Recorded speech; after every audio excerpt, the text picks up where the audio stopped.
hello, everybody. What a great day it is for a Remnant Revealed podcast. Hello, Rick.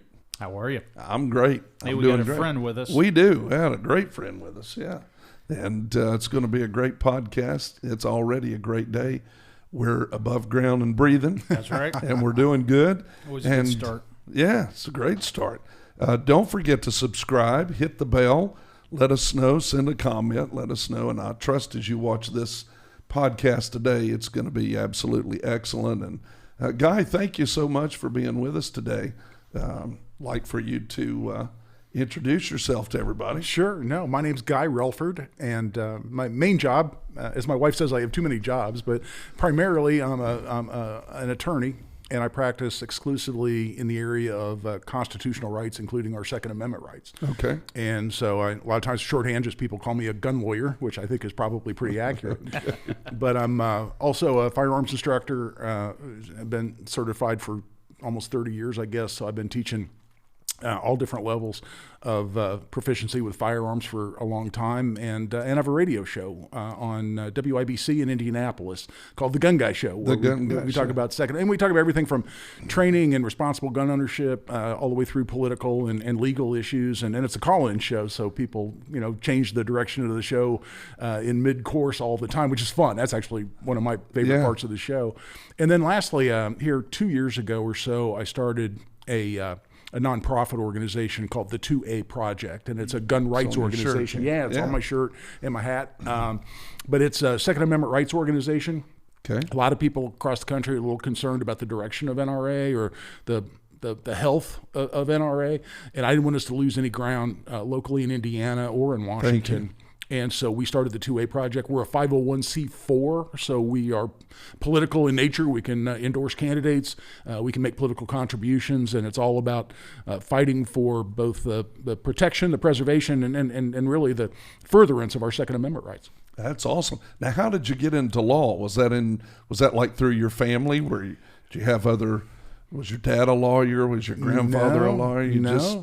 My dad retired at age 89 as a Methodist minister. Woo! Come on, we got a preacher in the family. Yeah, that's awesome. That's right, as a pastor. But no, I think watching lawyer shows when I was 8, 9, 10 years old on TV, I said, "Ooh, I want to do Mason." That. So Perry Mason, I'm telling you. And I say Perry Mason anymore. There are 2 or 3 generations who don't know who the heck I'm talking about. That's right. But no, Judd for the defense and Perry Mason and all those back in the day. And I thought, I want to do that. I want to be a courtroom lawyer. And then I got passionate over the years about the right of self-defense and our gun rights. And I saw all the different attacks on those, and I really decided to combine my passions in those areas into not only being an instructor, but fighting for those rights in the courtroom and then politically as well through our new nonprofit organization. That's a little unique, isn't it? Where you're in the profession, you're a trial attorney, you're doing all those things, you're an advocacy person, advocacy group that you form, all those other things. And then to also have that third level where you actually have a radio show on top of that where you talk about all these things. Is that very common? I don't know. It's very common throughout the country, so. Is it? Although podcasts. Well, true. Like what we're doing now, I'm seeing more and more folks pop up with those, and they can have a great effect, as you folks are, right? And so I think with the advancement of the internet and podcasts in particular, and the popularity of YouTube and other channels, I see more of that. But as far as over-the-air radio shows, no. And in fact, I was kind of shocked when WIBC here about 8 years ago asked me to have my show. They said, we think we want something, dedicated to gun rights and Second Amendment issues in Indiana, and we think that'd have a lot of interest, and so we want you to do that. And I'm like, really? Like over the air? Like broadcast media? Yeah. And I was pleasantly surprised they even wanted to do it, because it wasn't my idea. I mean, they came to me, and because I'd been a guest a number of times on other people's shows, right. And a couple of times, just as kind of a fill-in thing on other people's shows, they had a segment where they, because there'd been some media coverage about me and the cases I handled, where they were calling me Indiana's gun lawyer, quote unquote. And one of the hosts, prior hosts at WIBC at the time, was a fraternity brother of mine. Okay. And he called me up. He goes, "What's this about you being a gun lawyer?" And I said, "Well, yeah, I guess I don't call myself that, but it's accurate. That's what I do." He goes, "Well, I'm trying to figure out something to do on a Saturday afternoon show. Why don't you come in? We'll have a call-in show, and we'll call it Ask the Gun Lawyer." and we'll let people call in with things like, and I love doing these. That's why my show is a call-in show for 2 straight hours, because I love taking the calls. But you get things like, if my neighbor's trying to kick my dog, can I shoot him? Yeah. And stuff like that. And so we went in and had a call-in show, and the lines were just pegged. We had every line That's what I on was going to hold, say. and we It's had a more people calling in. to show. And it just went crazy. Oh, yeah. Yes. And then so we did it again about a month later, just as a fill-in. And then the program director at WIBC called me and said, "Hey, whenever you come in, we get a big reaction. How'd you like to have your own show? Because we think that this would be popular in Indianapolis and Central awesome. Indiana. Very so, cool. but it's fun. It's been fun. And And then it changed to Gun Guy. So The Gun Guy show, Yeah. yeah. So when did that name come about instead of asking the gun? Ask the guy. Well, they said, Ask the Gun Lawyer was originally. They really love, what is it, alliteration? They're at WIBC. A lot of the things, they love the catchiness of that. And at the very first coffee meeting we had, I met at Starbucks with a program director, and he offered me my own show. And said things like, "Oh, by the way, we can't pay you anything, but we really think it'd be a great opportunity for you." But he said, "We already have an idea for it, because it's going to be The Gun Guy with Guy Relford, and we just think that sounds great." That is. And I said, "Oh, okay." It's very catchy. I Sounded like it. Okay. It sounded a lot like our conversation about you coming on the podcast. We can't pay you anything, but we love to have you on. That's right. Yeah, just so you know, you're in good company, because we haven't paid anybody. Well, there you go. Well, that's all right. That's okay. When you're doing what you're passionate about, that's right. right. That's right. You don't think about it. Well, and I've had the opportunity to be on your radio show several times now, talking about policing issues and gun issues, gun law specifically, a lot of legislative issues and things like that, which is response to violence. That is absolutely. right. Oh yeah, that is huge. right. And so I love the fact that you're on here now, because you got a podcast that really takes this biblical perspective on policing. And we found that a lot of not only our law enforcement officers watch this all over the country, but their spouses, their family members, but so many folks just in the community who are really getting a behind-the-scenes look at the challenges that officers face, who are really your fellow neighbors. They're regular women and men who do very, very remarkable things on behalf of others, and they're getting a greater appreciation for what all of these folks go through. I think it's also good for folks to see somebody like you. A lot of times people think, with all the violence that we see in communities, especially violence that involves the use of guns or other weapons, that I think a lot of times people think that you would be in not always in agreement with police or vice versa. Yeah. I think a lot of times what people are stunned to find is that there's a whole lot more agreement there than disagreement, because of the topics that it's revolving around, which is public safety and safety for the community. And you're talking about safety for individuals as well. But I also know a lot of what you do also affects law enforcement officers and the way they conduct business. Absolutely. Well, I'm currently representing more than one police officer, one who's being accused of a crime for doing his job, and in federal court, he's being accused of violating constitutional rights of individuals, and he clearly did not. And I think it's politically motivated, and I'm honored to do that. I've represented several law enforcement officers over the years. One, under a so-called red flag law that allows the seizure of firearms from people deemed to be dangerous, quote unquote. And here in Indiana, we call that our Jake Laird law, after a very beloved then Indianapolis police officer, Jake Laird, who sacrificed his life for his community in a gun battle. But it was with a person who was subject to a long history of mental illness and was violent on occasion. But at any rate, I had one where a gentleman took retirement. He took disability, I should say, from his police department. And that was politically unpopular with his chief. He did it because he was suffering very profound PTSD issues because of very traumatic things that had happened to him as a police officer. And his department really, as pure vindictiveness, turned around and said, well, if you can't do your job as a police officer because of PTSD, you must not be competent to possess firearms. Wow. And so they started red flag proceedings against him to take his guns away. And we had to try that. We had a full-blown hearing. brought in a special prosecutor. I defended the police officer, and we very clearly established that he was in no way dangerous. He was suffering from injuries and an illness that he incurred in the defense of his community and by being a hero, and we vindicated that in court. Now, having said that, do I have cases as a defense lawyer? I mean, I'll be defending, whether it's a self-defense case or pointing at firearms, we call it here in Indiana, or criminal recklessness with a deadly weapon or something along those lines. There are times when the police officer is not my friend in that proceeding, right? He's a witness for the state. Sure. And at that point, I'm going to cross-examine him. We're sort of enemies in the wild at that point, but we walk out and shake hands afterward. And I think that's why there's a lot of mutual respect between me and the police community. Well, a big thing involved in that, and this is gets lost in this day and age, it seems like anymore, where everybody's going to be offended, victimized, and fighting in an argument, is that if all parties are involved and their sole interest is the law and truth, there should be no issues. There should be no personal issues involved in that. And I think that's something that I try to speak to a lot, I know publicly, is this idea of constitutional policing. We swear an oath to the Constitution and say, "So help me God." Yes. And meaning that is something that we are committing ourselves to, something bigger than ourselves, and ensuring that the rights of everybody is protected. A lot of times when you have to, as an officer, when you have to make an arrest on a suspect in a crime, again, a suspect in a crime, there's nothing personal there. No.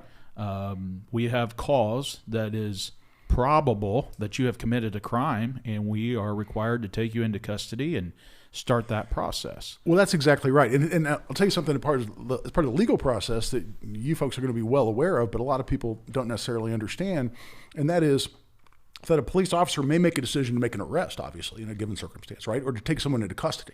Right. Whether that person gets prosecuted ultimately in court and what they get prosecuted for is a decision the prosecutor's office makes. Right. You mean that's not up to the officer? That's not up to the officer. And a lot of people don't understand that. So he doesn't get to decide, or she doesn't get to decide that at the car in the street. Right, exactly right. And they'll obviously write their report, and they'll collect evidence, and they'll turn that over to the prosecutor's office. Prosecutor then decides if and when and what crime gets prosecuted. I've had multiple cases. I just had one of these in a criminal recklessness case where two veterans who were marksmen. I mean, these guys highly trained in the military as rifle shooters, as I won't call them snipers, that wasn't their MOS, but they were skilled riflemen. And they were shooting on private property. They had a nice backstop they'd created. They had marked targets. They're scoring their shots. If these guys were missing by an inch from where they wanted to shoot, they were disappointed. Yeah. Somebody heard gunshots, and somebody else found, they turned out to be very old, holes in somebody's siding about a mile away. Oh, yeah. And so the phone call goes in, these guys are shooting over there, and I just found holes in my siding. Those guys are shooting at my house. Mm-hmm. And police officers go out, and they say, well, here's where, and they were shooting in that general direction, but they had a backstop. And it turns out it was about 8 degrees off to where they would have had really, really, really missed and sailed shots over their backstop in order to hit this house. Right. Didn't happen. Couldn't happen. And at any rate, the police officer goes out and says, well, yes, the houses were downrange, and they write a report, didn't take the guys into custody. They even said at the scene, this is on a body cam, couldn't have been these guys. They wouldn't have hit that house. They turned it over to the prosecutor's office. What's the prosecutor's office do? They charge him with criminal recklessness as a deadly weapon, which is a felony. Right? Holy so I have to defend them. I end up taking that officer's deposition, and luckily he's a gun guy. He's a marksman. He understands firearms. And not people think, well, a police officer, he must be highly trained with firearms. Not necessarily everybody, right? Yeah. Mm-hmm. And so this guy was a gun guy. So I take his deposition. He was my best witness. Because I talked about all the different safety precautions that these guys had built into their range, the fact that they had a berm, the fact they were shooting from an elevated position down at the backstop, the fact that they were calling their shots and marking their targets and all that, and everything. I would say, well, does that make that more responsible or less responsible in your mind? Well, it's more responsible. Is that safe or less safe? Is that reckless or not reckless? And we got through this deposition, and that police officer was my best witness. I turned around to the prosecutor. I said, your case stinks. You need to drop this thing. And they did. But that's a perfect example of where you could look back on that, and someone who doesn't understand the process would say, why did that officer charge those guys with a crime when he knew there was no crime? Because he didn't make that decision. Just like, why did that officer not follow through in court? He doesn't make those decisions. That's exactly right. So when the arrest gets made in the neighborhood, I always say this. You've heard me say it probably on your show. Our police officers are the most visible representation of government in any community. Mm-hmm. We're the ones that are in these goofy uniforms that stand out to everybody, very marked police cars so you know who's who, all of these other things. And we're also the only ones beside the residents who are in the neighborhoods 24 hours a day, which means a lot of times we're also the most committed. We literally have the most skin in the game. That's right. And so it's the uniformed officer, perhaps the one that was out there making the arrest, that then goes back out and says, hey, neighborhood, have confidence in me, trust me, respect me. But then they get when they see that the officer takes the bad guy to jail and the bad guy comes right back out, who do they blame? They blame that uniformed officer. That does more to deconstruct trust and respect between the community and the police than anything else there is out there oftentimes. And the point I've made multiple times is not only is that not the police officer's fault, that process of that arrest having been made, because arguably many times that police officer put his life on the line to make that arrest, right? He had to go interface with a criminal, right? Yeah. Often an armed criminal. That's right. He took that risk. He did his job, her job, put that person in jail. The system spits him back out. What's going to happen next? That officer very likely is going to interface with that person again. Now, not only is the person still dangerous, is likely again armed, right? We took the gun away from him when we arrested him, but he's going to go find another one from his fellow criminals. Right. Now, not only is he back in the community and armed, but he's got a grudge against that officer. That's exactly right. So it has imperiled that officer by virtue of the fact the system has spit them back out. And we think about imperiling the community, and that's legitimate and real, and we see that with repeat offenders over and over again. But what not enough people think about is that has imperiled that officer or officers who were involved in arresting that guy.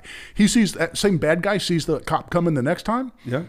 Is he going to be more or less violent at that point? More or less cooperative. More or less cooperative. The system imperils police officers specifically, in addition to imperiling the community. Well, many times an officer knows when a name gets or an address comes out across the communication. That person told him last time, I'm not going without a fight, or I'm not going back.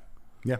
Whatever that would mean in that moment, I'm not going back. That means you're going to show up on that call. You already know you're going to have your hands full. Exactly right. So the sanctity of life at times would seem to apply to everyone else except for those who wear that uniform and stand on that thin blue line every day. Yes. That our community cares about life for everyone else, but the men and women who stand out there and do that job, and it shouldn't be that way. If we're going to stand for sanctity of life, it needs to be for sanctity of life for every life. Well, let's talk about that nationally. You can see the outcomes of that, right? We're still in a day and an age of where an officer is dying in the line of duty once every 52 hours in this country. We have an officer, by the statistics. Now think about this. The statistics that are kept on the number of officers shot, the national database for that. Do you know who maintains that? It's not D.C. It's not the FBI. It's not the federal government. It's the National Fraternal Order of Police. No kidding. They're the only central database for that right now. And what they're able to do is track that. And what they're finding is that we're averaging an officer being shot in the line of duty every 26 hours right now in our nation. Holy schmoly. Now think about that. Now, but here's the point that I always make to folks. We hear so much about the overuse of this term gun violence. You probably know from me locally, I'm big on talking about criminal violence, right. Human violence. It's issues of the heart. But yet people want to focus more on the instrument than the individual, right? Mm-hmm. But even with that, an officer being shot in the line of duty every 26 hours. We had a significant number of officers in those numbers that were shot in ambush-style attacks. It's above and beyond the record levels that we saw in 2020. We all remember 2020, how violent that was and tumultuous attacks on officers, and we're exceeding those attacks right now. But you don't hear police officers calling for more gun control. You hear police officers calling for criminal control, pointing to this issue of this revolving door of criminal justice, where we are holding the folks alleged to have committed crimes with guns accountable, taking them into custody and bringing them forward for justice, but justice is not occurring. Yeah. They're getting cycled right back into the neighborhood. And I think what this goes back to is this issue that Chris just brought up, which is this topic of the sanctity of life and these issues of self-defense. You get this blurring of the line where you have people committing crimes with guns, the use of guns.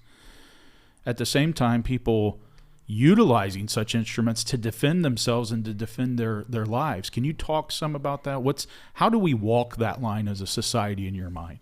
Well, I think it starts with the point you just made, which is that a gun is an inanimate object. It doesn't have a soul. That's right. It's not good or bad. It's not evil or good.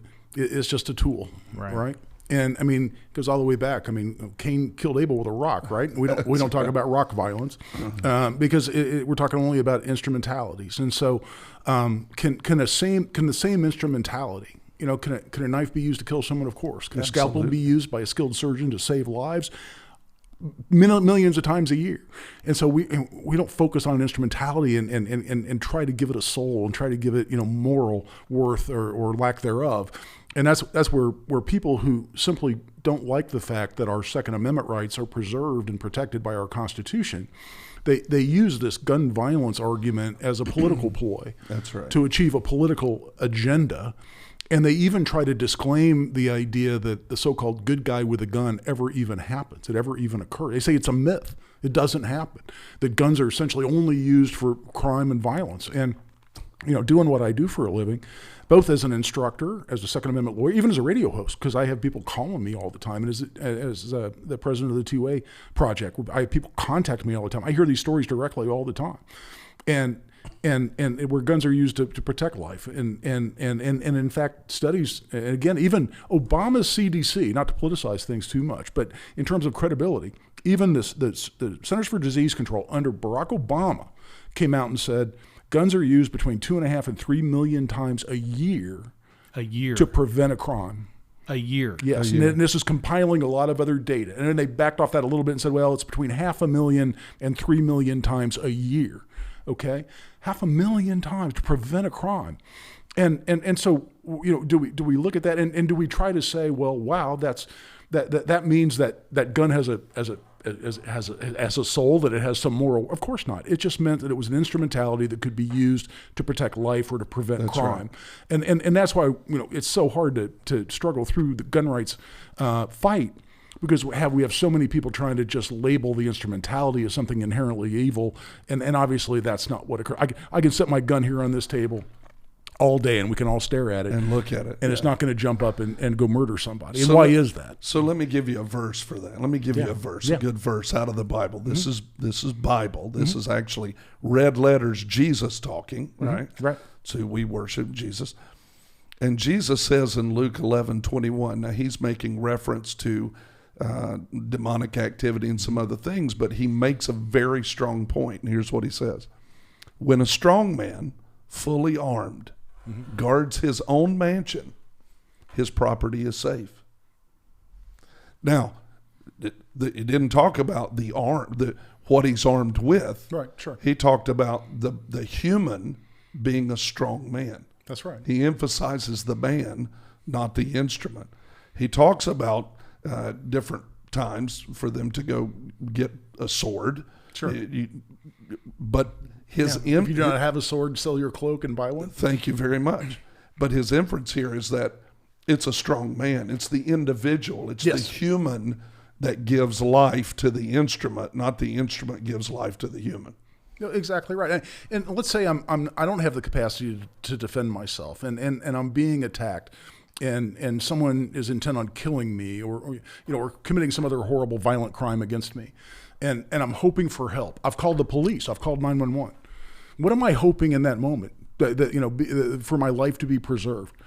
I want someone showing up equipped, whatever that might be, equipped to save my life. Right. And I'm not going to modern technology of the day. It was a sword then, it was a rock before, and it's a firearm today. The long sword was the assault weapon of biblical times. I'll tell you that now. That's exactly right. But I want that person to save my life.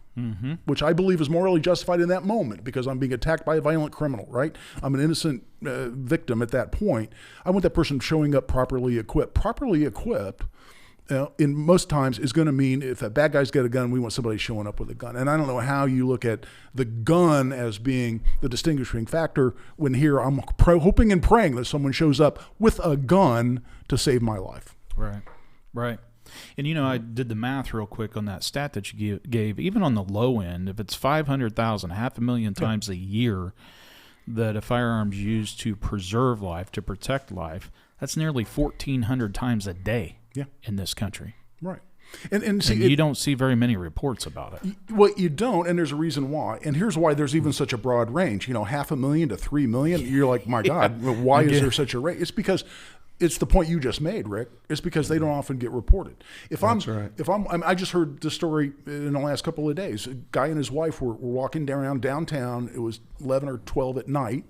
And they had gone to dinner. They were walking back to where their car was parked, and they were actually walking around the circle. And they're walking right past Christ Church. This is in Indianapolis. This is in Indianapolis, I'm sorry, on the circle. Wow. And they see two late teen, early 20 individuals walking toward them that appeared to be staring them down pretty hard. And the gentleman happened to look over his shoulder and saw there were two more guys walking up behind him. And he noticed that the guys in front made eye contact with the guys behind, and there seemed to be some communication there. And gentleman happens to be an off-duty police officer at the time. He's walking with his wife, and he's in plain clothes, obviously. And all he did was take his jacket and sweep his jacket back and put it behind his gun. That's all he did. Okay, didn't touch it, didn't draw it. And the minute he did that, the two guys walking toward him did a U-turn and walked off the other direction. The guys behind him stopped. Now, did he prevent a robbery on the street? I would say there's a very high likelihood of that. But does anybody call the police in that? He's a police officer. Did he call police in that instance? Is there a report of that? Can we go look that up somewhere? Right. The guy who wants to brutalize or even kill his ex because he's suffering mental problems or he's just a violent SOB, and he goes and confronts her in the parking lot where she's dropping off her kids to go to school. She reaches in her purse, pulls a gun halfway out. He turns around, gets in his car, and leaves. Where's that get documented? Right? It doesn't. And that's why defensive gun uses often, in fact, most often, don't involve a shot being fired. Well, and what, to your point, what is the public expecting police to bring to that scene? Yes, right. To help preserve their own life. Yeah. Right. Proof positive if the instruments and the use of those instruments are not of value. How do you explain modern day things like this gas station in Philadelphia hiring their own security team of who knows what their training is, by the way, and putting them out into a parking lot when they feel that the system, just like we were talking about 10 minutes ago, the system is failing them and undercutting the uniformed armed police officers from being able to preserve the law and restore the order. They then resort to for-profit companies to do that. Why does that happen? Well, it has to be a testimony to the fact that they believe that an armed presence prevents and discourages crime from occurring to begin with. Well, I think that's really true. And you combine that also with something we saw, it's not the first time, we've seen other historical examples of this, but where politicians don't have the political will to let cops do their job. And we saw this during the violence of 2020. We saw it right here in Indianapolis. And where politicians get in the middle for purely political reasons, right, and hold police officers back from doing their job, much to the frustration of those officers. That's exactly right. What void does that leave? And what can possibly fill the void in that moment? That's an armed citizen. That's the person having the ability. And again, it wasn't just 2020. I remember, if you remember, all the way back in the Rodney King riots in L.A., and you would see these commercial districts in South Central, and you'd see a burnt business, and then there's a business that hasn't been touched. And it had, the Korean shop owner and his three friends or his relatives on top of that thing with shotguns and rifles. That was the business that didn't get burnt. And I'm not advocating, killing people over property. That's not the point. I'm talking about when politicians don't have the political will to allow police officers to do their job, there's a void left there. Well, I think the discussion has to occur. This ultimately comes down to this issue of preservation of life. Yes. Even as a police officer, you've got a firearm at your disposal, but it's one of many tools that you have at your disposal. We've talked about it on this podcast. Your number one tool, most effective tool, most needed tool that you have on a duty belt is your police radio. Yeah. Because no matter what else happens, you can call for help and you can have communication, right? Probably one of the next leading pieces of tool is your flashlight. Yeah. Bringing light to the darkness and light to the situation. There's all in that, in this day and age, you got electronic control devices, and all these other things. But the firearm is a tool that is available to that officer for preservation of their life or the life of someone else. Here's the fundamental question. Where does that come from? Beyond this issue of just human nature, right, which is bad things happen, run away. You've got officers who run toward the danger while others are running away. But this whole issue of just self-preservation, which then bleeds into self-defense, where does that come from? Well, and I think we can talk about it. It's the same discussion, I think, from a biblical perspective, from a moral perspective, but it can go in a couple different directions. For the common citizen and then for the police officer as well. And there's a huge overlap, but there's a little distinction. I tend to think, as our founders did, and Thomas Jefferson wrote the words in the Declaration of Independence, that we are endowed by our Creator with certain unalienable rights, that among these are life, liberty, and the pursuit of happiness. And they listed life first. That's right. And so, and we know our founders, they were not just incredibly highly educated and incredibly smart people. They were also biblical scholars to a very large degree and very religiously oriented. And that's why in the Declaration of Independence, you have 7 different references to God, whether it's creator or otherwise, or providence.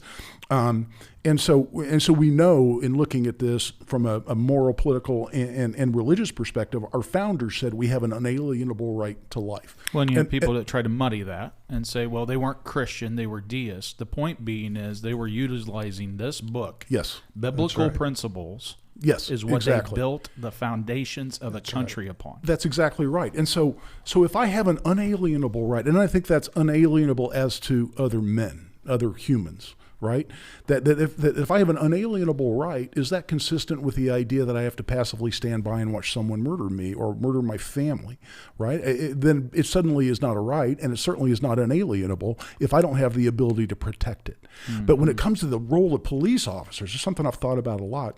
As you go through the next words, because what I just went through in the Declaration of Independence is the part that most people know. Our current president struggles with it, but then the words that come after that really, I think, bring this full circle for this discussion, and that is to preserve these rights. Governments are instituted among men, deriving their just powers from the consent of the governed. So, and it goes on then to talk about when government becomes destructive of these ends, it's the right of the people to alter or abolish it. But that sentence right there, to preserve these rights, governments are instituted among men, deriving their just powers from the consent of the governed. So we're saying government's role is not to control us, right? It's not to guarantee equality of outcomes where everybody is at the same income level, whatever. But it's to preserve those rights, including the right to life. What is the principal instrument of the government preserving the rights of the citizens? That's right. What is it? Exactly right. It's 2 things. It's the military and the police. That's right. And so it's so consistent. And keep in mind that all started with we are endowed by our Creator with certain unalienable rights. And if you put that all together, including the governments are instituted to protect those rights, what we're saying there, that when police officers are protecting people's rights, according to our founders who created this great country, they're literally doing God's will. That's right. Which is to preserve those unalienable rights on behalf of people who can't preserve them themselves. Then I go the next step, was to say, as a person who doesn't necessarily get to carry a cop around on my back all the time, I want to have that ability myself to do what the founders say I have an unalienable right to do. That's a key point right there, because that's the question that comes up. If the two methods that the government institutes for preserving those rights are the military and the police, what's the consistent tool of the trade involved in that? They're armed. It's an armed presence, right? And if it's the responsibility to protect those God-given rights to the individual, by the way, not the state, the individual, proof positive, the individuals form the governments with their consent. That's right. How in some way can someone argue that the individual doesn't have a right to protect the individual rights? Exactly. And if I don't have that right, how is it unalienable? That's right. If anybody can take it away from me at their whim, simply because they're better armed than me, or they're bigger and stronger than me, whatever it might be, how is that right? It's not even a right, much less is it unalienable in that case. Which is why they do everything they can to attack your belief and faith in God, Yes. which is the power truly of our Constitution. Once you take him out of the picture, then you can affect the Constitution by making it only about what man says or a humanistic viewpoint. Then man can say, I don't want you to have those rights because we give you those rights as the government. But even with that, that model, which has been time tested and failed every single time. Every single time. Even in that model, that all comes down to, I always ask, the three most powerful words you can ask is according to who? Yeah, I love that. No, it's the truth, right? It is true. Because when somebody raises these issues to me, that's my response. Well, according to who? Yeah. Because if it's not according to God, someone bigger than ourselves, then that means it's according to man.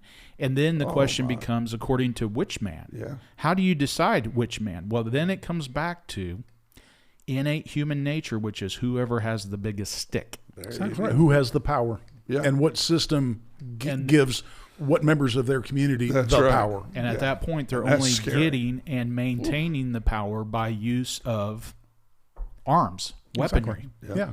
And, So- and again, that's why throughout our historical documents that form this country, when you go through, a big fan of going through looking at those contemporary. The Federalist Papers are such a great read, but there's multiple references, and right there in the Declaration of Independence as well, they talk about nature and nature's God. And that's right off the bat, right? Yep. Nature and Natural nature's rights, God. yeah. And what are they talking about? They're talking about how a system of government is being instituted here to preserve the laws of nature and nature's God. And that's what this whole system of government is all about. That's it. Yeah. Well, and I love it. and that's the big point that, we always try to drive back home to our officers. Now, and I could see somebody watching this saying, well, this is the police taking a position. I think there's times, I don't know of too many, but I would believe there could be times where we may not see the same way on an issue. Oh, I'd be disappointed if we agreed on everything. That's the whole point, by the way. Exactly. But getting around the table and having these discussions, what I have found in your work and your advocacy as well is, as strongly as you are out there defending Second Amendment rights, gun rights, all those other things, which, by the way, I think we fall into a trap of calling it gun rights, just like we fall into a trap of calling it gun violence. It's human rights, which include self-preservation, life, liberty, pursuit of happiness. It's a great point. Yeah. And by the way, that also matches how we expect our officers, law enforcement, public safety officials to respond in a crisis, is to prioritize and triage.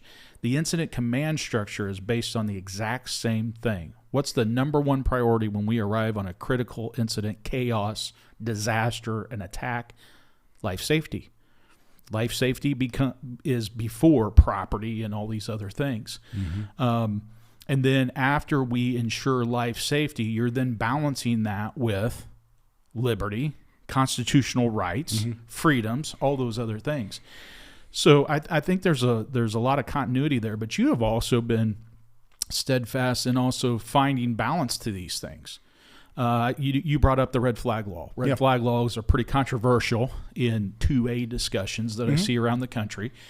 Now I look through first a biblical lens, but then also a policing lens, and we have seen the value of a red flag law, and we've also seen the destruction that can occur when it's not used appropriately or applied.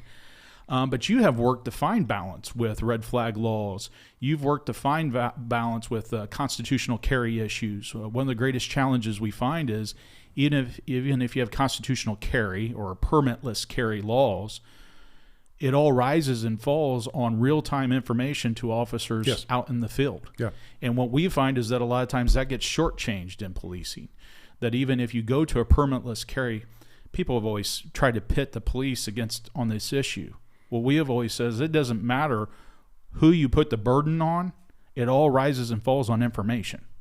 If the burden is on the individual to carry a permit for the firearm, and that's a decision that has been made with the consent of the governed, right, and we're required to enforce that, I still need the information to enforce that. Sure, absolutely. If you change that and say now the burden is on the state to prove that the person should not be able to have the firearm, I can only determine that if I have the information. Yeah. Oh, yeah. So can you talk some about how you work to find those balances still in legislation? No, absolutely. And let's take them a little separately. The red flag law, again, we call it Jake Laird law here in Indiana, just locally, but across the country. We've been calling them red flag laws or emergency protective orders in some jurisdictions. But a lot of the controversy arises from the fact that we're essentially interrupting, if not ending, the constitutional rights of someone who hasn't committed a crime. See, that's where a lot of the rub comes in, and people say, wait a minute, this red flag laws are designed to fill the gap between where someone's committed a crime. Obviously, you go arrest someone because they've committed a crime, you take their gun away from them or their other weapons away from them when you arrest them. That's not controversial. What if they're dangerous, they're a threat to the community, but they haven't yet committed a crime, right? You're in that gap. And that's what red flag laws are designed to deal with. And going to our local story here in Indianapolis of Jake Laird, this is something that happened in 2004. It resulted in our law being passed in 2005. And we were the second state in the country to have a so-called red flag law. But the legislature was motivated to action, and I believe it passed unanimously. How many laws are ever passed unanimously in any legislature at any level? I think there was like one no vote. It may have been one, yeah, but it was nearly a unanimous. And the idea was, because the facts of that were, you had a gentleman who had a long history of mental illness, and when he didn't take his medication, he was a paranoid schizophrenic. When he didn't take his medication, he was violent. When he did take his medication, he was just fine.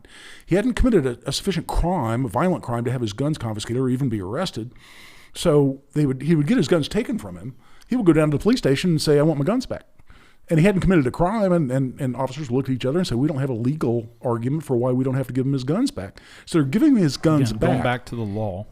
Yes, going back to the law. So he quits taking his medication. He suffers a schizophrenic breakdown, murders his mother. He's out in the street shooting an SKS, 7.62 semi-automatic rifle. Police officers respond, including Officer Laird. There's a shootout. Officer Laird is killed. Another officer was wounded who heroically returned fire, ended the fight, saved who knows how many lives. The legislature looked at that and said, we know this guy doesn't take his medication. We know he's violent when he doesn't take his medication. We know that's going to happen. Why can't we take his guns away from him? And that's how we passed our red flag law. When written, it was dramatically too broad. It talked about future dangerousness, and it was very speculative, and it existed that way for a long time. A lot of people came to me and said, we think we ought to repeal this altogether. And I said, listen, let's look at this from a community standpoint, not just through a 2A lens and a political lens. Right. If someone is walking through my neighborhood naked, with an AK-47, screaming that he's the Archangel Gabriel back to reclaim souls, I would like for police to be able to come investigate and see whether he really ought to have that gun or not. Yes. Right. I'm okay with that. I'm a 2A guy, right? I mean, I've got it tattooed on my arm. Right. But I'm okay with police coming in and seeing if maybe we can get him some help, and in the meantime, separating him from his firearm. From that firearm, that's right. The key is for the statutes to be written very, very narrowly, so we're only applying it to people that are truly dangerous. And then secondly, for there to be due process protections at every level. That's right. For instance, people have advocated, including our local prosecutor here in Indianapolis, has said, well, as soon as guns are seized for someone, before they've ever had a hearing, we ought to make them a prohibited possessor, and they get reported into the National Criminal History databases so they can't buy a gun. It's illegal for them to possess a gun at that point. They've had zero due process. None. And I've advocated against that, and I will fight that tooth and nail. Well, the key is, here again, the way that, in my mind, and I could oversimplify this. Sure. I'd be the first to say that. But it seems to me you fall back on what you know and what works and what everything else is based on, which is law. Yep. And within the law, even on major crimes such as murder, you still at most have 72 hours to put forward the evidence of your cause that you believe shows it's probable this person committed a crime. We call it probable cause. Right. But I think people lose the meaning of that. Even with red flag laws, you still have to put forward in a timely manner to balance due process of the individual, because you are interfering with their constitutional rights, cause that it's probable that they are a danger to themselves or to others by being in possession of that gun. That's right. For the life of me, what's so difficult about that? It's the same model that you have on the criminal side. Why wouldn't or why couldn't you apply both. And that's what allows the officers to maintain possession of those firearms based on that probable cause. What gets to be a more difficult discussion is going the next step to say, hold on, before he's had any ability to represent or to be represented or to put forth his own arguments in his defense or to have any due process to shortcut it, do we want to make him a criminal at that point and make him guilty, not just that his guns are seized and his guns are taken away from him, and they can seize whatever guns he has, right?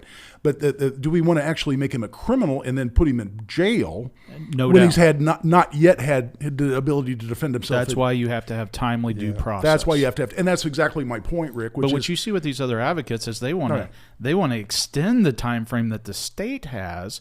And our whole point has, and we've been advocates of this law. We lost an officer to a situation here, is balance it with timely due process. Yes. Why can I put a case together for murder in 3 days, 72 hours, just my cause to show that it's probable? That's all I need.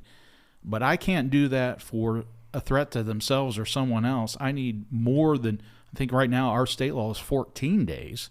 I think. Well, that's when you have to have a hearing is within 14 days. An officer, if guns are seized without a warrant, that officer actually has to submit their affidavit that establishes probable cause for dangerousness within 48 hours. It's okay. So still the same models for timely due process. What should be the problem? I'm not saying with the law. I'm saying with the state acting within the confines of the law that they normally operate under for crimes. The people advocating for what you're talking about there are looking for an excuse for why they historically haven't done their job around red flag laws. And so they want to say, oh, we just don't have time to do this or that within the current constraints of the statute. But that's where, there is a justice delayed is justice denied issue, and due process delayed is due process denied. Yep. And so that's why the statute is written as it is, which is 48 hours for that affidavit to go in. Guns, and this is, we're talking about our Indiana statute, but it's a model. It's very consistent with a lot of other laws across the country. Guns can be seized also with a warrant. Well, that's after a judge has already determined probable cause of dangerousness. Exactly right. If they're seized without a warrant, then the officer has to submit his affidavit within 48 hours. The judge promptly rules on probable cause. From that moment, they're supposed to have a hearing, and this is a full due process hearing. That's right. Where the person can come in. They're not a defendant, they're a respondent at that point, but they come in and they can be represented by counsel. They can put on their own evidence. They can bring in experts if they want. And they can actually, the respondent actually, the person whose guns were seized, they can ask for more time. Because we're trying to protect their rights by having a speedy hearing. Right. If they're saying, no, I have this conversation with clients all the time. Are you seeing somebody? Say it's somebody who's had a mental health issue. Are you seeing anybody? Yeah, I'm going to counseling. Great. I'll call the prosecutor and I say, well, I want to put this off. Give me 6 months for my guy to go see his psychologist, psychiatrist, counselor, whoever he's seeing. I will turn all those medical records over to you voluntarily as part of an agreement. You can look at what the psychiatrist says about his propensity for violence or whether he's seen any indication or he's had any ideation of harming himself or others. And at the end of that, if he passes that process, you dismiss the case and give him his guns back. And virtually every prosecutor I've ever proposed that to has said, sure, that sounds great to me. Fair, firm, and consistent. Yeah. Everybody. But in the meantime, we're also not making him a criminal defendant for exercising any rights in the meantime. See, and I think this discussion is a great example of the balance that professionally trained law enforcement officers are always having to walk that line. They're constantly striking that balance between the individual rights and the expectations and the needs of the community and community safety. As a lawyer, you're doing the same, right? You're doing an evaluation of the law, but our officers are having to do that in real time, oftentimes in split seconds in incidents that involve the use of force that can be deadly. A lot of people call it deadly force. Doesn't guarantee the outcome, but it means the outcome is possible, right?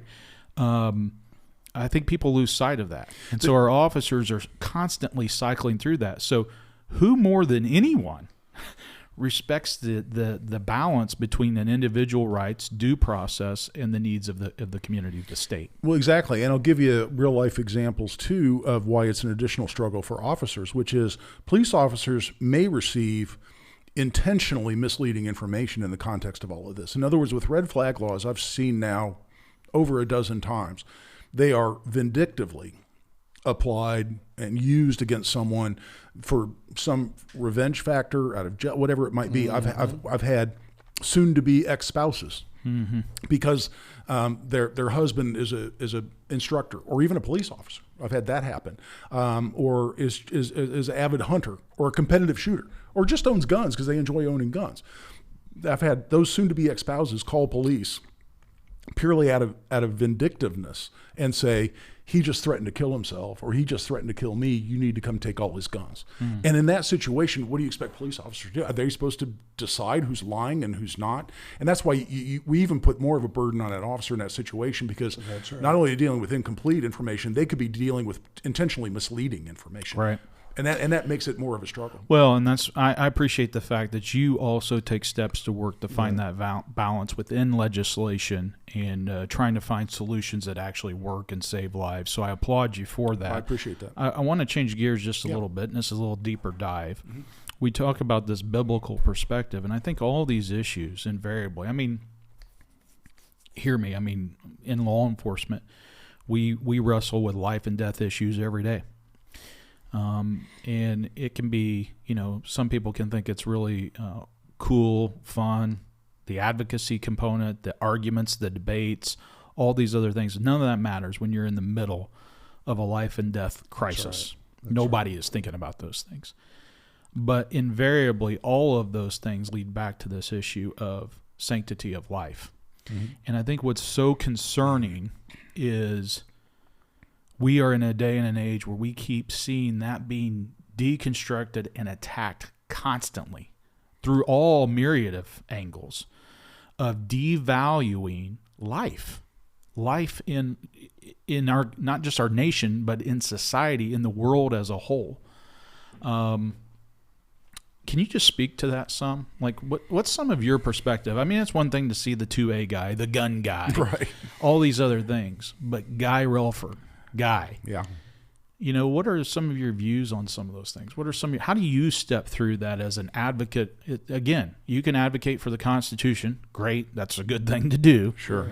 But there's still something that rises above that, which are these issues. Well, exactly. And it's something I put a lot of thought into. I mentioned, my dad was a member of the clergy, and we would have, dinner table conversations about what the Bible says on these issues. But it's something I've thought a lot about. And what's interesting, and there are a lot of people out there that I'm sure would never believe this, but I'm very much a pacifist in the sense that I have ultimate respect for human life. And while I spent a lot of time training with firearms as a student, I've taught an awful lot of people over the years. I want to be equipped and capable, and I want to have the mindset that allows me to do what I need to do, not only preserve my life, but to preserve other innocent lives, whether that's my family or innocent bystanders around me, because I respect their lives, and because the innocent life often needs to be protected, whether it's mine or someone else's. And so I have a tremendous focus on that. I'm walking around at any given moment, with various different means to defend myself and defend others. But I truly believe, and have always taken to heart, what every decent training course I've ever taken or taught is always included, which is the message that it's a tool of last resort. And it's a tool of last resort for a number of different reasons, but partially because of the sanctity of human life and the respect you have for human life. And I even teach, after I go through the legal issues in a lot of my classes I teach a class on self-defense law. We call it gun law because it's broader than that. And I talk about, I'm going to ask myself the question, in that moment, right? And I'm not a police officer, but just for me as a citizen who's armed and has some capacity to defend myself, I'm always going to ask myself the question that it's not a legal question. The question at that last moment is I'm going to say, do I absolutely have to do this? And do I have to do this, meaning to preserve an innocent life, including mine? Right. And if the answer is no, I'm not doing it. There are multiple ways the law justifies the use of deadly force when I will never use it because it wasn't absolutely positively necessary in that moment to preserve innocent lives, right? And that's my mindset. And it's funny because it gets me crosswise with a lot of gun owners when I'm teaching these. People will say, well, what do you mean I can't shoot him in this situation? And I'll say, first of all, you don't want to shoot him, and here's why. But secondly, it's because it's a tool of last resort we ought to avoid unless it's for the true preservation of life. And then take a step back and say, what does the Bible tell us about this? And what teachings are there about this? It's interesting because a lot of people, when they go through this, the kind of the lineage of this issue, A lot of people want to go back to Moses and Exodus, and they talk about eye for an eye and tooth for a tooth, right? Or even the line from Exodus where if a thief enters your home in the night and his blood is spilled, you have committed no sin before God. Yeah. Then interesting, if he enters in the date, or if the sun has risen upon him, That's right. then there is blood guilt, is the last passage I read. But he shall pay the price, and he could even be sold, et cetera, et cetera. But people go through they go to that, and then they say, but that's Old Testament. And when you start going through the New Testament in the actual words of Jesus himself, he talks about forgiveness, and he talks about turning the other cheek, and he actually preached against eye for an eye and tooth for a tooth, right, in the Sermon on the Mount, and said, no, I tell you that if someone offends you, or if he strikes you on the cheek, you turn your other cheek. And so people say, aha, at that moment, what we're talking about is Jesus preaching against any form of violence, any self-defense, even as to preserve life. And a lot of people that argue against self-defense, use those words, whether it's a Sermon on the Mount or otherwise. Right. And all the messages about forgiveness and nonviolence. And I put all that together and I say, no, you're missing a very crucial distinction here. That's right. Because invariably, when we're talking about the turning the other cheek, we're talking about not retaliating. We're talking about not being vengeful. That's right. After the fact. Key point. And that's different than protecting the sanctity of life and the sanctity of innocent life and preventing someone with malintent, someone who's truly exercising the evil here, right? And from them simply dominating, hurting, or even killing innocent people. There's a fundamental distinction. And what gets really interesting in separating protecting, preserving life and the sanctity of life from vengefulness or revenge, that's exactly the way our self-defense laws are written. It's what gets really interesting. Yeah. Because if a crime's been committed against me, the crime's over. There's no longer an active threat. And someone's walking away from me, that's it. and I shoot him, I've just committed a crime. That's right. And I think that's completely consistent with the teachings of the Bible that say we don't want vengefulness. So you're saying our criminal American laws have a basis in biblical principles? They're at least consistent. So. I don't know if that's the route they took to get there, but they're absolutely consistent. I just always suggest to people that if that's the case, and for officers, if you're then tasked with enforcing those laws that are based on biblical principles, shouldn't we ought to maybe find out what the Bible says about those things? Yeah, I couldn't think of a better way to do it. And that's the point of this podcast. I think it'd be interesting for people watching this, especially if they're familiar with you. Listen to your radio show, go to your classes, shoot with you, whatever, to also hear that side of you as well. Absolutely. You're not recompensing, that's the biblical term, a man evil for evil. No. Because what you're doing in the line of duty is not evil. It's righteous. It is righteous. So the scripture doesn't apply out of Romans when you deal with a human that's created an evil act against another or even pointed themselves towards you in an act of violence, because the officer stands in righteousness according not only to the law of God, but the law of the heart. And that is in the training that they've received. So they're not recompensing evil for evil. They're recompensing righteousness. They're interjecting righteousness into that very evil moment to bring about a just desert. And well, let's put this in a little microcosm. Again, I'm a private citizen as opposed to a police officer. Let's say I'm out walking along with my granddaughter, and someone comes up and tries to take her, to kidnap her, right? Right. Well, at that moment, I'm going to hurt him. Yeah, bad day. And then and at that moment, once that threat is over, okay, I'm going to forgive him in my heart. Sure. I'm going to pray for him. I'm going to make sure he gets everything he's entitled to as far as due process goes, and I will bear him no ill will. And as soon as the threat's over, I would do nothing more to try to hurt him. Right. I'm going to hurt him. Accountability. Exactly right. Right. But to the extent that it is necessary to protect the safety of that innocent life, I will hurt him, and I will not have two thoughts about it. And I don't believe the good Lord would have a problem with it either. I don't think so, since he's coming back with a sword in his mouth to deal with evil. Now, that's his just position because he is the judge of all. However, he is going to enact that judgment against Satan, death, all the fallen angels, as well as the wicked that have refused to walk with him in righteousness. At that point, he's going to serve them their just desert. And that's why I can have peace, and I can have comfort with the idea that once I've stopped the threat, I've stopped the harm. At that point, it's not up to me to enact any additional revenge on that person, or to hurt them in recompense for his actions, because that's not my job. That's right. Whose job is that? That's God's.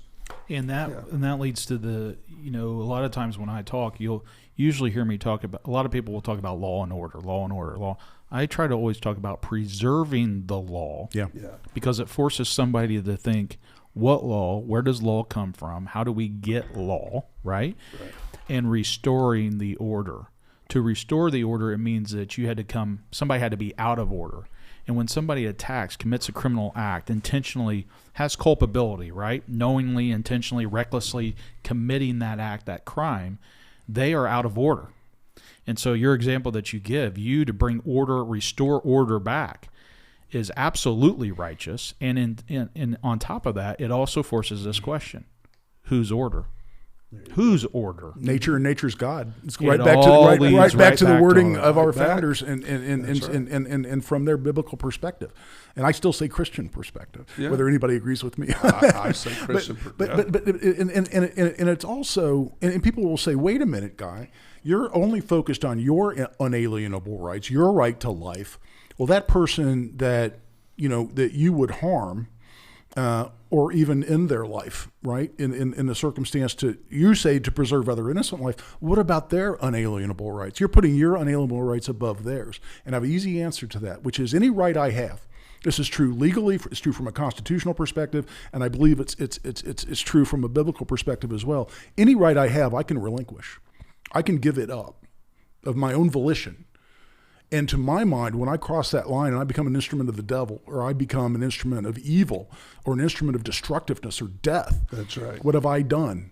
Yes, I had an unalienable right. No one else can take it away from me, but I can relinquish it voluntarily myself. Good. And if you break into my home in the middle of the night where I have loved ones sleeping, you have relinquished the unalienable right. Doesn't mean I have the right to alienate you from that. You have relinquished it. That's right. Voluntarily. Therefore, I'm not taking anything away from you that you didn't give up of your own volition. Because you made a personal, self-imposed decision to enter into my home.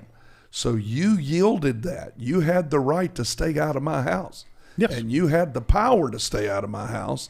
And you had the power not to touch one of my children or my wife or somebody I love or somebody close by.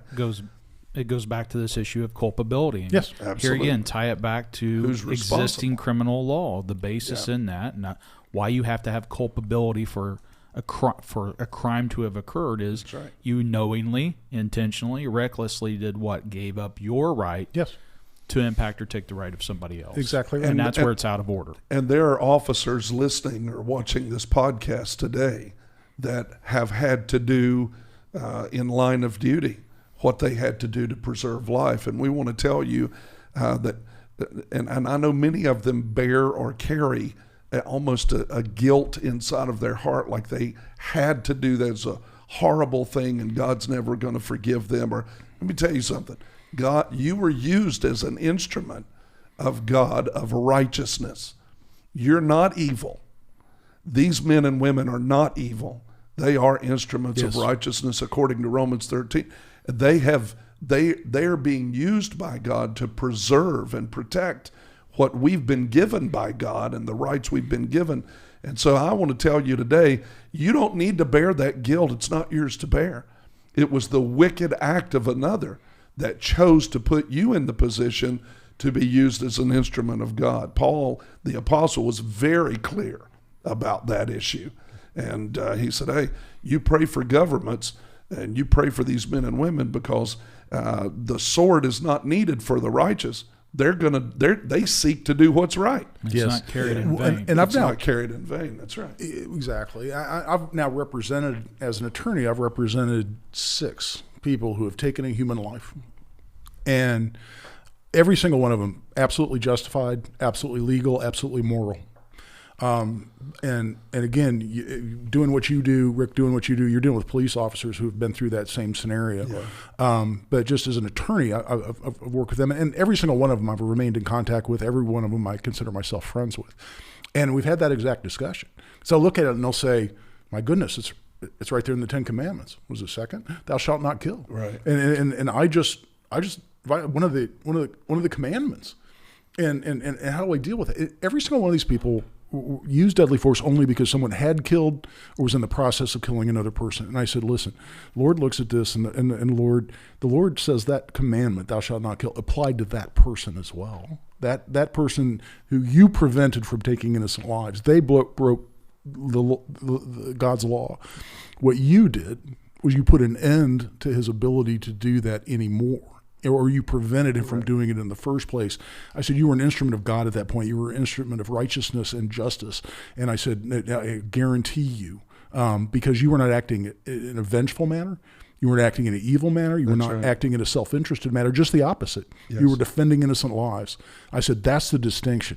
And you know what? It doesn't happen right away. And Lord knows I'm not the best source to have that discussion. It's going to be you and people that do what you do, and you, Rick, and others. And I know that's why you have this podcast. But just even as a layperson, I try to steer them in that direction to say there's a distinction here. And keep in mind, too, that they intentionally, willingly did what they were doing. There you go. And that's what frees you from that burden. Distinction. Yeah. That's what frees you from that burden. Difference between kill and murder. And it's just like when the coroner has to put on his report, and he only has one word to use, and that's homicide. Yeah.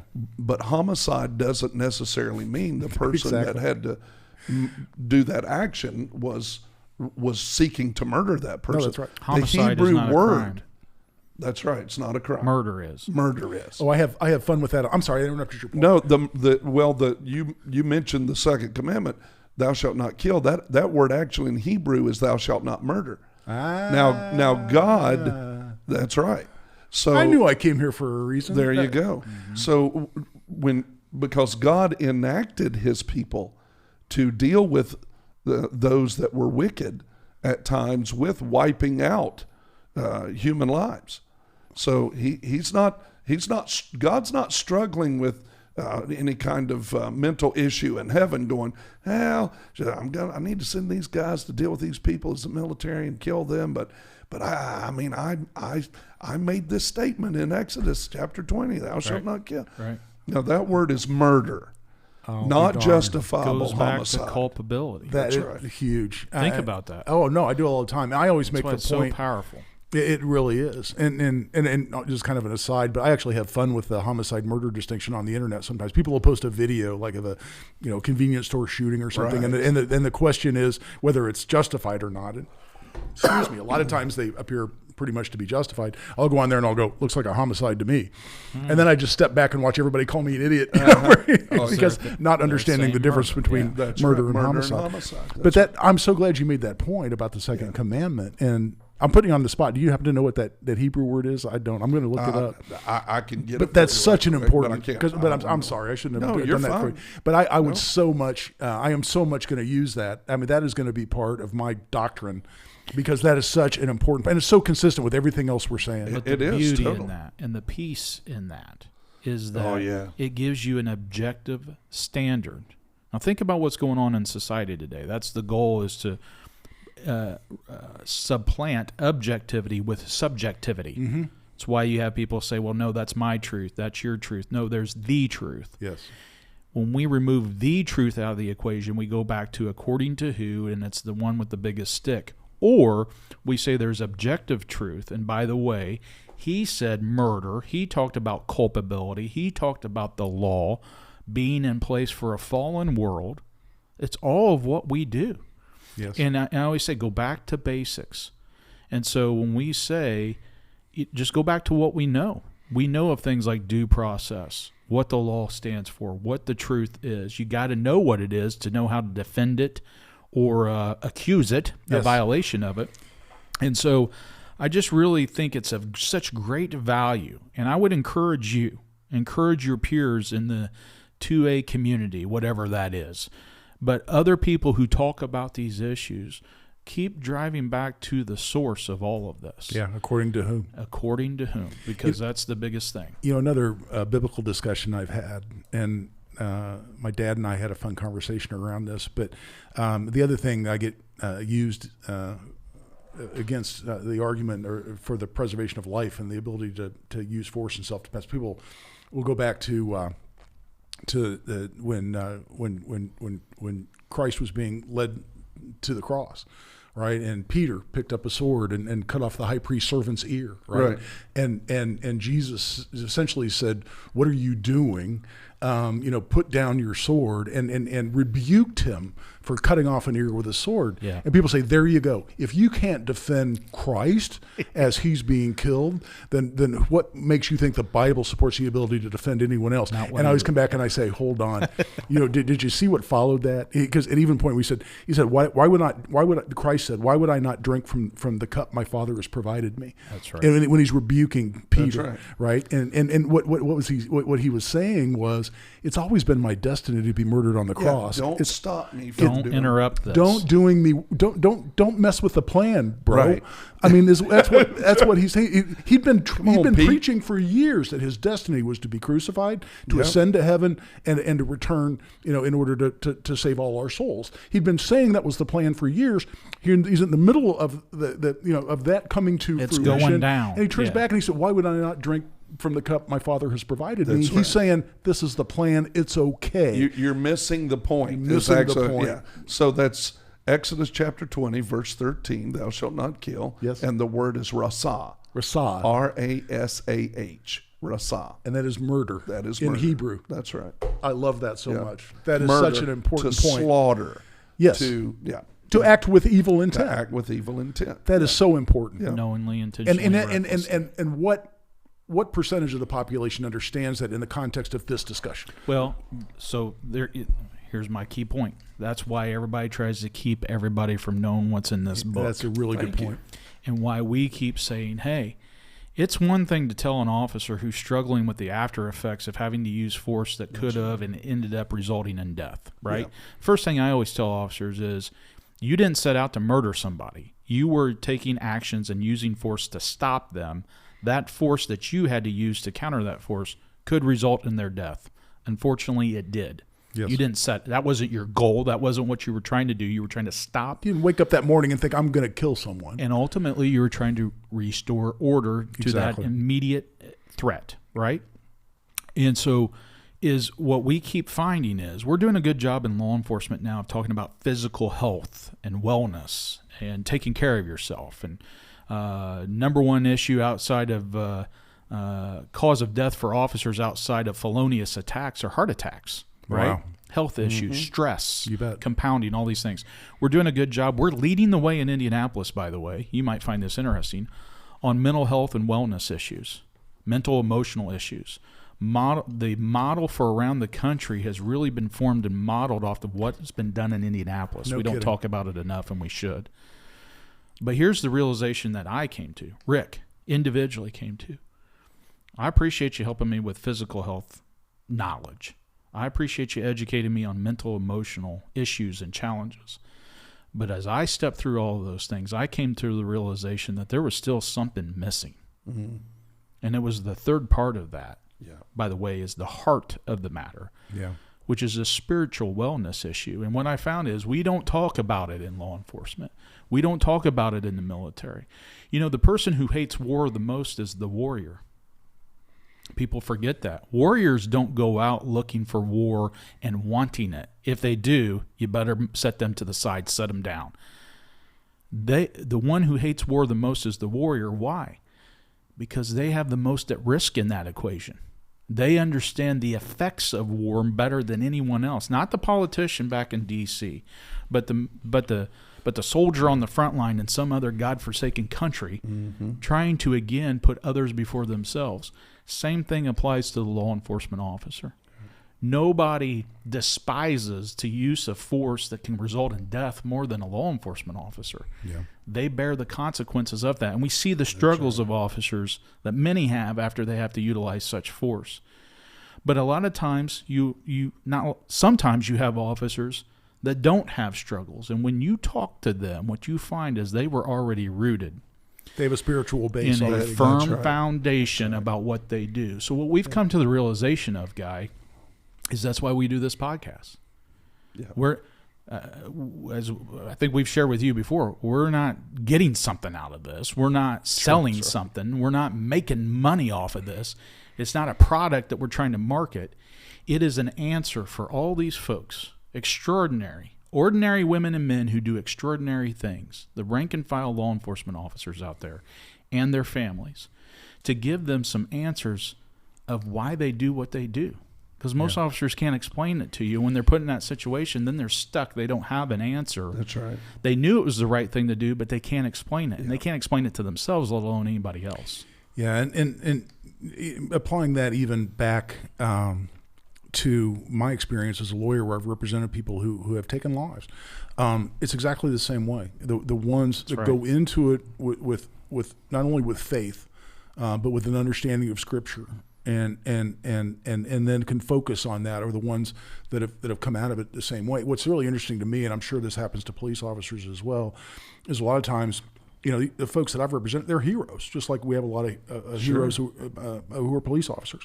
They're heroes, and so they're out in the community, and people want to pat them on the back and buy them a beer, right? Yeah. And people want to say, man, I wish that could have been me. And they hear stories like that, and their very first reaction is, oh, no, you don't understand. This was the worst day of my life, and I wish it never happened. Yeah. That doesn't mean I don't have comfort and understanding of why I did what I did and why I have God's blessing to do so, and why it's consistent with his teachings. That's a separate issue. But I still wish it never happened. I still wish I didn't have to go through the process. It changes your life. Of gaining that comfort and understanding of why I did the right thing, but I still wish it never happened. Yeah. And man, I have so many discussions there where people are arguing with me going, oh, well, I definitely use deadly force in that circumstance. And everybody wants to be, a tough guy out there or woman. And then I always come back and I said, no, you don't. But to not get away from your much more important point, which is that what you guys are providing here, and I've had this discussion too, not so much on the radio, although I should, is fighting. I don't know if fighting against is the right term, but you're trying to remedy perhaps what is a very unfortunate and I think destructive cultural issue, which is we're in a culture now that says, well, I may be a person of faith, but not everyone is. And so if I discuss these issues with people, I may offend them, right? If they don't believe as I believe, or if I'm trying to, to foist my beliefs onto someone else, then, do I have a right to do that? And so people who even understand, or even are people of faith, there's so much reluctance now to step out and deliver those messages, because you're saying, well, not everybody's a Christian and not everybody believes as I believe. And so we have so many people, and I think this is definitely true, and you're going to know more than me, in institutions, whether it's a corporation, a police department, any political entity, any governmental entity, there's going to be even more of that where they're saying, well, we can't really talk about these issues because not everyone's a Christian, or not everyone approaches these issues the same way. And what we're doing is we're depriving people of such an incredibly important message that can deliver them from an incredibly difficult circumstance. And you guys are stepping into that void. You're not here for me to throw compliments at you, but that's what I respect about this process, and why I was thrilled to come participate, is you're stepping into that void. Yeah, man. And you're saying, okay, and I don't speak for you and as a police officer, or your roles at chaplain or anything along those lines, but it appears to me that police departments are reluctant to do that. So does that mean officers just don't get that message? Or does that mean folks like you are going to step into the void? And that's why I love this process. Oh, thanks, man. That really is the goal right there. And if you talk about being offended, the Constitution offended somebody when it was written. I seem to remember a few boxes of tea that got pitched into a harbor somewhere. Oh, yeah. King George wasn't real happy about the Declaration of Independence. No, he was not. He did not want anybody to have independence from England. No. If you look at every major change in every walk of life has an offense to it. That's what challenges you to try to find an answer to a problem. Problems are offensive. Sure. Pain is offensive.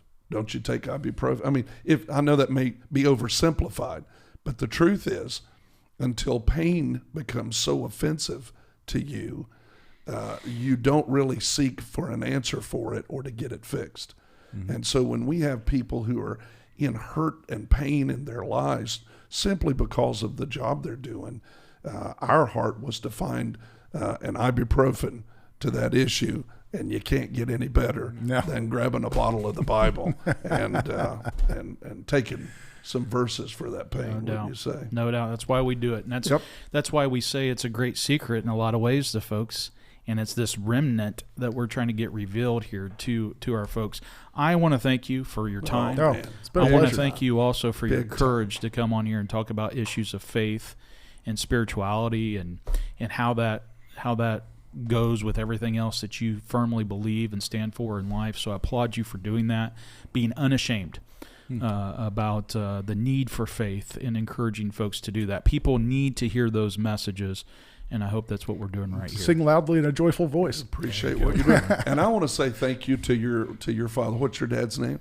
Alan Relford. Alan Ruff, for all the years of standing and preaching God's word and loving people and caring about people's lives and being a strength in the community. And of course, I know it's had a great effect on your life, but we're very, very grateful you took the time to come and sit down my pleasure. with us today. And maybe it affected the direction I went as far as my career and whatnot. Is that my dad is a preacher for so many years.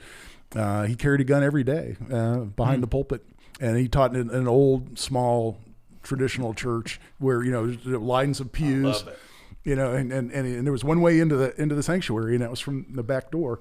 And Dad carried a gun every day, and he'd say, if a bad guy comes into my church, I'm going to be the first to see him, so I'm going to be the first to protect the flock. That's right. And that kind of brings it full circle. That's exactly right.